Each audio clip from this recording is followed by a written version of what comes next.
Fishing is fun, but hooking is the only way. We're gonna show you how to catch some fish today. In deep on the North Delta. Hey guys, look who I'm down in the Delta fishing today with. Steve Cooper, in deep on the Delta. He's got a YouTube channel that gives a report every Thursday, and you know I do mine on Wednesday. But he also helps me out, you know, and covers information, and we're down the Delta fishing today. It's You been learn fun. anything? Oh, heck yeah. I'm learning I need to come up in your water a little bit more. Oh no, I made you sign that contract. You can't come over here. You did. No, but we had a good day today. We caught a ton of fish, and the weather conditions were terrible. We had 30-mile-an-hour winds. Is this 30? We call this 40 down in the in the Central Delta.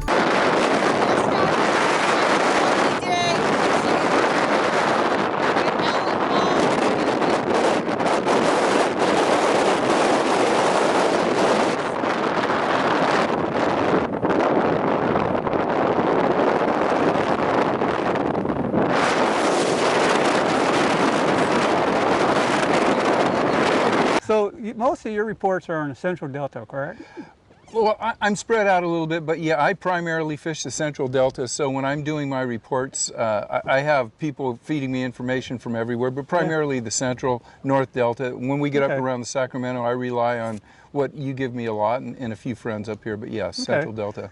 Yeah, because it's this is all new up here for you, right? I've been fishing down here since probably in the 80s. I fished here when the first break on Liberty Island happened, and this place has been crazy. And I always kept it, you know, to myself and a few friends, and it's just one heck of a fishery. You know, you're giving that up now.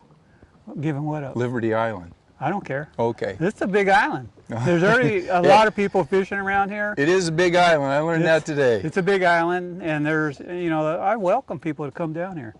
You know, I'm not like that no more. When I was fishing tournaments and stuff, I was real quiet. But it's a heck of a fishery. What you got, Steve? Oh, I think it's a largemouth. It looks like Alan might have been acquainted with this one before.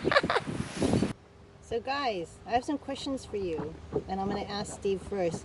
Steve, what is your go-to lure that your fail-safe lure you will take if you were on a deserted island?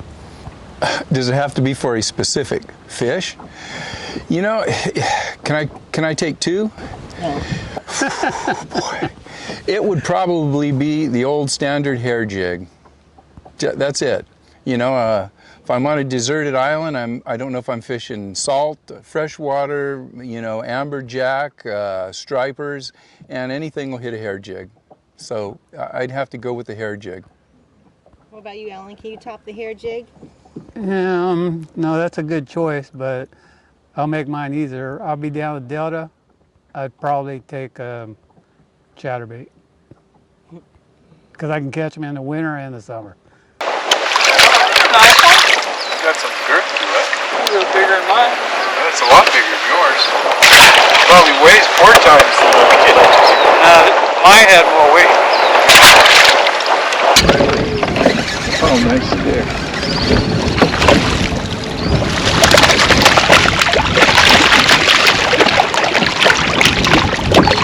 That's about What do you got, Steve? Is yours bigger than Alan's? This is Alan's. Oh, is it a pity fish? It's a fat one. And it was fun to catch. And you guys are crazy about fishing. You're both on the water 2, 3, 4 days a week. So I want to know, and a lot of people want to understand, what is it about bass fishing that keeps you going? You know, you're leaving your wives at home, you're going out in harsh conditions sometimes. Some people sleep on their boat at night. What is it, Steve, that keeps you going every time? Well, as you were asking me that question, I heard you were leaving your wives at home. I know a lot of people, that is the draw to bass fishing. For me, it's not. I enjoy my time at home, but you know, number one, I have ADD, I'm sure, and I need to be doing something all the time. So just being out here and being able to try different things, different baits, different techniques, being able to go out and maybe go to the tackle shop and buy something new and try it, bring it out here, and most of the time expect to have action and just have fun. And the other thing that I like to do is I like to set hooks. So especially here in the Delta where we can get away with using heavier lines and stuff, when you get that thud, I like to smoke them on it. So that's the draw to bass fishing for me. And I have fished literally everything from tuna to bluegill, and I think bass fishing, if it's not my favorite, it's probably my favorite fish that I can afford to fish for. What about you, Alan? What keeps you going? What keeps you coming back day to day? So bass fishing, to me, y'all know I've been fishing all my life. I've traveled all over Costa Rica. I've been everywhere, fishing Alaska, everywhere. But my number one fish that I like to catch is bass. I love bass fishing because I could do it all year round. There's so many different, you could go into a tackle store and see thousands of different kind of hooks, baits, everything. So there's just so much to it, and I enjoy doing it.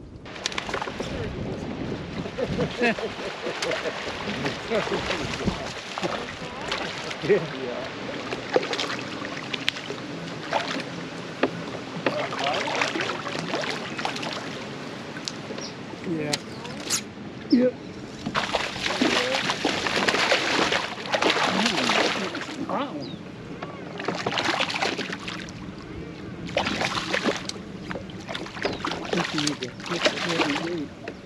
Yeah, I'm just farting around here.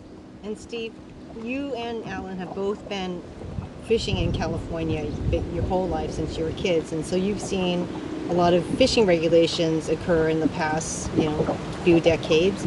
If you had the power to change one fishing regulation, either adding it or deleting it, what would you like to see changed?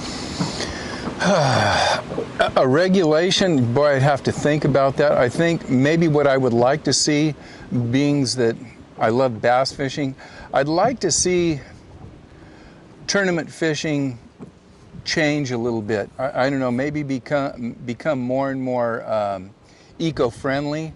I haven't thought about that question a whole lot, but I do believe the pressure with tournament fishing coming on to some lakes here on the Delta, Clear Lake, some of the more popular lakes, is taking a toll. And I'm not saying I'm against tournament fishing. I've done tournament fishing throughout my life. I'm kind of retired from it now.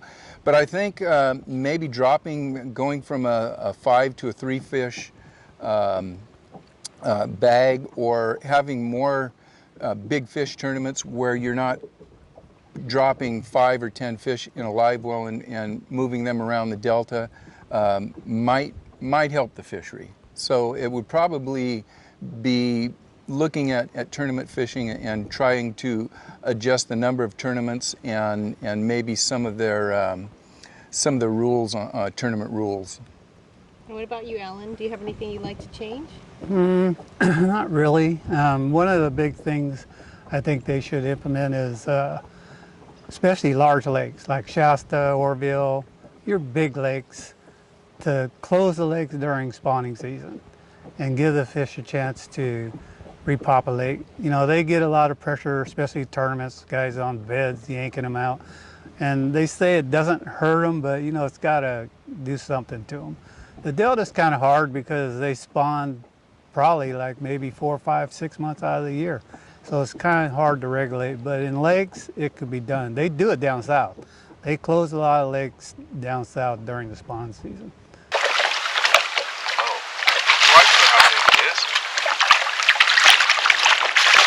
Oh, nice! Ain't nothing wrong with that. You see this one's got a little bit of... This must have been one Alan caught before. Tried to have a little sushi or something. So here's a question. It's a hot topic right now. There's actually a meeting coming up about this with CDFW, and that they're considering creating slot limits for stripers. Now, before they wanted to eradicate the stripers for being a non-native species and eating the salmon smolts and they've been blamed for decimating the salmon population. So do you guys believe the stripers striper fishery should be supported, meaning make it a true game fish where it's encouraged and allowed to take them? Should they be eliminated? Should they try to eradicate them? Or should there be a slot limit? And if so, what size slot limit? Well, for me, I'm definitely for stripers. I grew up fishing on the Delta. I started fishing stripers with my father, so I've got memories, and they are an unbelievable game fish. As far as are they a predator? Are they preying on salmon smolt? Obviously they are. You're never going to get rid of the stripers out of this river. You're never going to get rid of the largemouth. A slot limit, I don't know if that's the answer. I would say yes to a slot limit if it increased the possibilities for sport fishermen, and it's a win-win situation where it's going to help the fish or the fishery and the fishermen. I would be up for a slot limit. As far as what that slot limit would be, I'd have to trust the fish and game biologist. I am not a biologist. Maybe, Alan, you might know more about that, but I'm all for looking at stripers as a sport fish and hoping to see them flourish. That slot limit, they do it on sturgeon, and it's been successful over the years. But them, a year ago they wanted to eradicate them. And then all of a sudden at that meeting when all the public attended, they just went flat. Now they're trying to implement something that, to have people not take those prime spawning females out of the system, and take them home and eat them. So that slot limit would probably take a few years to get it going, but it would put more of those prime spawning females alive in the river system. Could I ask a question of Alan? And what is that size, that prime spawning for stripers? Those spawning, perfect size fish for spawning is your fish probably between 5 and 15 pounds. Mm-hmm. So those are the ones that, they're going to get the best, the strongest gene pool out of them. But the slot limit they're proposing is 20 to 30 inches. That runs it's 20 to 30 inches. They have to put something, to make everybody happy. So the meeting is actually coming up pretty quick here. So we'll see what happens. Yep, took Steve up north and showed him how to punch some big fish. Lots of fun. Thanks, Alan. Okay, no problem. And one of the things I think he learned is these fish like current. They do like current. Heavy the current. It's like trout fishing. Yep. So it's a great day fishing with you on the Delta today. I hope you learned something. I did, man. Thanks for the invite out here. No problem. Not our first time out here. Hope it's not our last. And I think we can go out and probably catch a few more. Yeah, let's get back on the water. I'm with Steve Cooper and Deep on the Delta. I'm his biggest fan. Thank you. Okay, let him go. Release him? Sure. These fish is still on spawn right now. Coming out. Oh.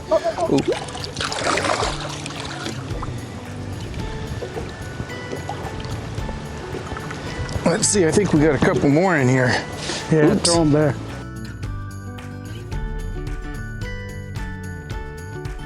One skirted turret and your whole reputation. Well, when I put it on right, it didn't swim properly, so I'm not using that bait. So hey guys, I'm down in the Delta, and look who I got with me, Steve Cooper with Down Deep in the Delta. That's They know what I mean? That's right, everybody knows in deep on the Delta. Start over, please. Under shallow. No. In the Feather River. Down deep in the Delta, right? In deep on the Delta, yeah. What's the difference? Okay, I'm here with Fred Fong Outdoors. Hey guys, look who I'm here with. I'm down in the Delta with Steve Cooper with In Deep in the Delta. And we're out here. In deep on the Delta. People know what I'm talking about. All right, I'm going to have to do an outtakes. Okay. I gotta make sure my zipper's up too. I did one deal and my zipper's down my Steve, could you just hold your shirt up to Alan's face? Take 3. Hey guys, look who I'm with down in the Delta today. Steve Cooper with On Do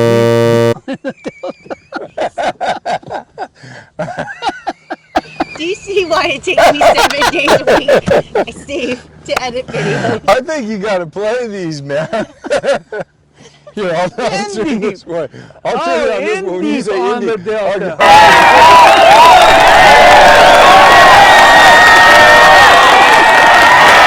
Okay, go ahead. Hey guys, guess who I'm down in the Delta fishing today with? Steve Cooper, In Deep on the Delta, his YouTube channel. He does a report every week, just as I do. Actually, they come out on the same day, on Wednesday. And on Thursdays. Yeah, mine's out on Thursday. Keep going. Okay, one more time. Okay. Do you have like a marker? We'll say Thursday report. Okay, all right. You ready? Just Okay. whisper lightly Thursday. Okay. Okay. Start all over? Yes, get it right, man. You better turn so I can read it. Time is money. Here we go.